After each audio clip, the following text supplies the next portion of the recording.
I'm Gianni Navarro with your Fox 10 News Now update. Breaking, a man is dead after a shooting outside of a Pritchard restaurant. According to police, it happened just after 8:15 last night outside of Fry Daddy's on St. Stephen's Road near I-65. Investigators say someone shot a 25-year-old man in the parking lot. First responders rushed him to USA Hospital, where he later died. It did appear someone shot out the back windshield of a Mustang behind the crime scene tape. Right now, authorities have no clear motive or suspects at this time. They are asking anyone with information about this shooting to call Pritchard Police. This is developing, and we will continue to bring you more updates as soon as we get them. Now to a Fox 10 News exclusive. A heavy police presence responding to a shooting outside a bar on Airport Boulevard. This was the scene last night outside the stadium. Mobile Police Crime taping a good portion of the parking lot just after 10 o'clock. We're hearing a young man was shot several times. No word on his condition, but several homicide detectives were also on the scene, as was the First 48 film crew, who follow investigators to major crimes. There were nearly a dozen evidence markers on the ground. As soon as we get more information, we'll update you on air and online. Now to a follow-up, a new update to a story we told you about just last week. Mobile Police Department reporting that a 15-year-old juvenile is facing charges for first-degree murder and first-degree robbery in the shooting death of Siobhan Scruggs. Authorities say Scruggs was shot and killed on Allison Street on last Monday. His family held a vigil in his honor Friday night. When we learn more information about the suspect, we will share it with you on air and online at fox10tv.com. Another follow-up, the Theodore woman who police say was thrown from a vehicle last month has passed away. According to Mobile Police, 27-year-old Gabby Young succumbed to her injuries yesterday morning. Young had been in the hospital since August 11th after officers responded to the area of Sweetown Road and Nangray Davis Road. Upon arrival, Young was found lying in the middle of the roadway with a head injury. Witnesses reported she was possibly thrown out of a vehicle. This investigation is ongoing. Anyone with information is urged to call Mobile Police. An officer-involved shooting in Foley sends one man to the hospital. The shooting happened around 3 o'clock yesterday morning. The victim, 32-year-old James Waldhauer of Georgia.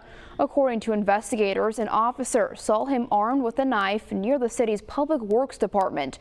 Police say they tased him, but it had no effect. Authorities say after a brief chase, Foley police tried to take Waldhauer into custody when he swung the knife.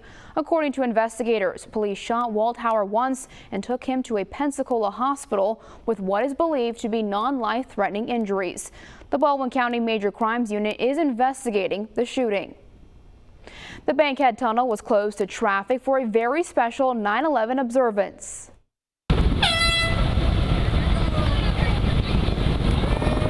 Hundreds taking part in the Stephen Siller Tunnel to Towers 5K. The walk and run taking off at Battleship Memorial Park and going through the Bankhead Tunnel pays tribute to the sacrifice of all the first responders, including New York firefighter Stephen Siller.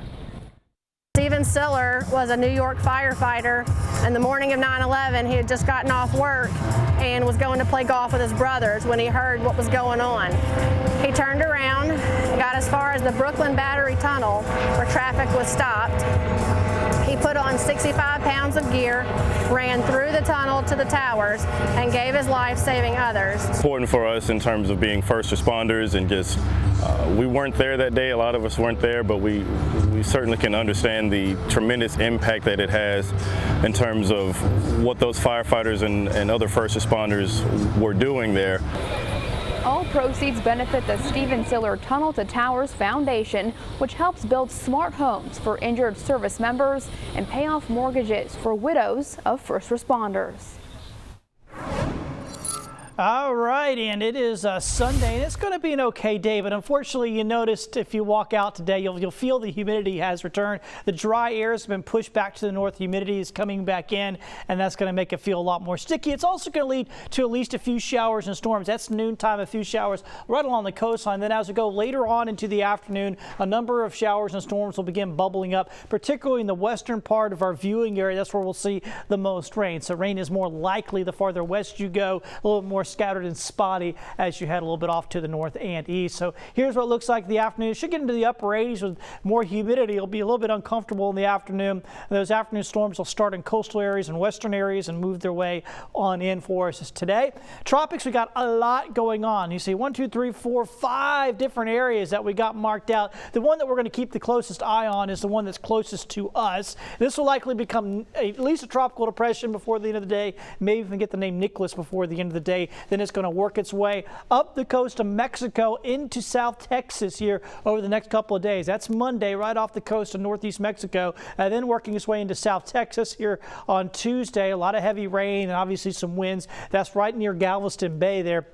And then as we go into Wednesday, it's inland around Louisiana, but you can see some of these rain bands could be wrapping around through our area. So I think we're going to get some impacts from this. Mainly, it's just going to help to increase what's already going to be some fairly high rain chances for this upcoming week. So be prepared to deal with some rain this week. It's very likely to happen that we're going to see a number of showers and storms around, and even more showers and storms to be possible Wednesday on into Thursday. And you can see those temperatures won't be so bad because of the rain, but nonetheless, dealing with some rain after a couple of nice dry days, we are back at it with the humidity, the showers, and the storms.